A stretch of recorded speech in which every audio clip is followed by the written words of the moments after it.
Bapak Ibu, teman-teman semua, kita bertemu lagi dalam renungan sebutir debu. Pada saat ini saya ingin mengajak teman-teman sekalian untuk sama-sama kita merenungkan tentang macam-macam roh pemecah, macam-macam roh yang ada dalam daging kita. Tapi yang saya mau tekankan di sini hanya saya membatasi pada roh pemecah belah. Roh pemecah belah. Kita tahu bahwa setiap anak Tuhan yang memiliki Roh Kudus itu kita mesti bisa bersatu dengan yang lain. Kita harus sabar, harus memiliki damai sejahtera daripada Tuhan dan kasih yang daripada Tuhan. Tapi kalau ada salah satu dari kita orang Kristen atau orang lain yang dikuasai oleh roh amarah, roh pemecah belah, roh mengadu domba, itu dia bukan berasal dari Tuhan. Jadi harus kita hati-hati Bapak Ibu. Kita harus ingat bahwa perintah Tuhan ditampar pipi kiri, kasih pipi kanan. Ya, kita sebagai anak-anak Tuhan harus sama seperti Tuhan sifatnya. Banyak mengampuni, mengasihi, mengalah, merendahkan diri, menganggap orang lain lebih tinggi dari kita. Bukan kita menganggap kita lebih tinggi dari orang lain, kita lebih benar dari orang lain, kita lebih pintar dari orang lain, kita lebih suci dari orang lain. Bukan itu. Saya bacakan dari Galatia 5 ayat 19, 20, 21. Ya. Saya bacakan ya. Perbuatan daging telah nyata, yaitu percabulan, kecemaran, hawa nafsu. Ayat 20-nya penyembahan berhala, sihir, perseteruan, pertengkaran, perselisihan, iri hati, amarah, kepentingan diri sendiri, pencideraan, dan roh pemecah. Itu dari Galatia ya, tentang roh-roh kedagingan. Lalu di ayat 21-nya dikatakan kedengkian, kemabukan, pesta pora, dan sebagainya. Jadi kita lihat di sini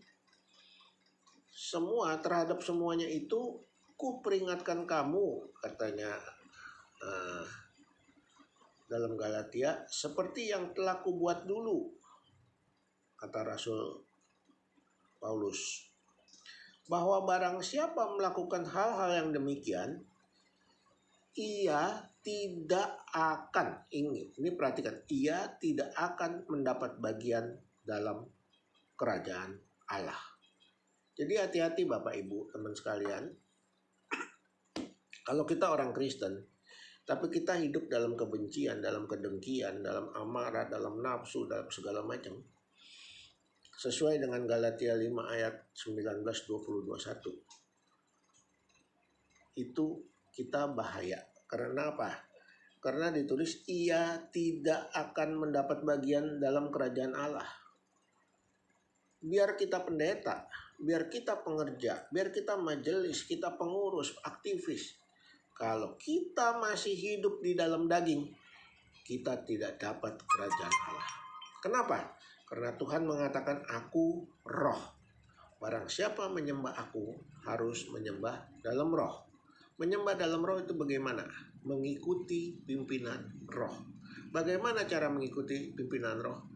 Baca firman Tuhan tiap hari, berdoa tiap hari, komunikasi dengan Tuhan tiap hari, mencari kebenaran dan kehendak Tuhan dan pimpinan Tuhan. Jadi hati-hati Bapak Ibu sekalian. Kita jadi orang Kristen kalau kita hidup dalam daging, kita bisa tidak mendapat bagian dalam kerajaan Allah. Ini keras sekali peringatannya.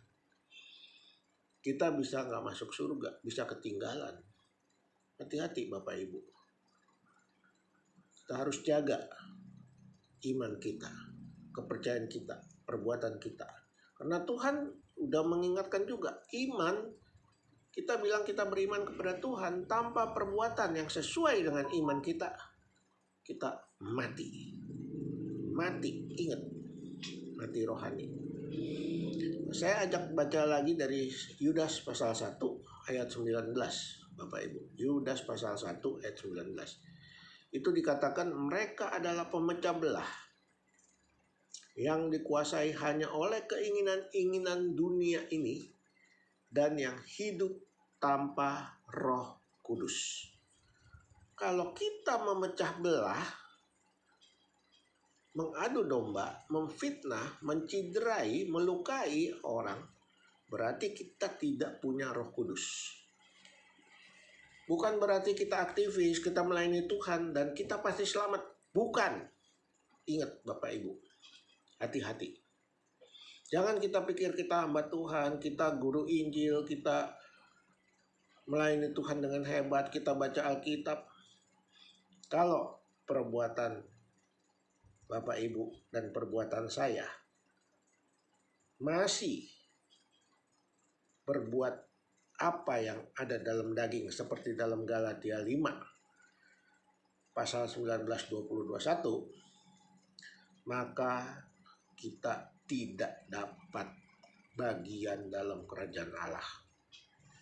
Hati-hati menjadi orang Kristen. Jangan jadi Kristen sembarangan. Karena Tuhan juga mengatakan dan mengingatkan pada zaman akhir banyak orang datang kepadaku mengatakan, Tuhan, aku mengusir setan dengan nama Tuhan. Tuhan, aku menyembuhkan dengan nama Tuhan. Tuhan, aku bernubuat dengan nama Tuhan. Aku membuat mujizat dengan nama Tuhan. Tapi apa kata Tuhan? Pada saat itu aku akan berterus terang kepada mereka. Nyah engkau dari hadapanku. Aku tidak kenal engkau, hai pembuat kejahatan. Pertanyaannya, siapa yang mengusir setan pakai nama Tuhan? Siapa yang menyembuhkan pakai nama Tuhan? Siapa yang berdoa pakai nama Tuhan? Bukankah itu orang Kristen? Hati-hati. Sampai di sini dulu, Bapak Ibu, teman sekalian. Supaya Bapak Ibu bisa mengerti dan ini bisa menjadi berkat. Tolong di subscribe, share kemanapun. Klik tombolnya. Supaya makin banyak orang mengerti bagaimana seharusnya kita menjadi anak Tuhan dan menyembah Tuhan. Di dalam roh dan kebenaran. Sampai di sini dulu Bapak Ibu. Nanti kita sambung di episode berikutnya.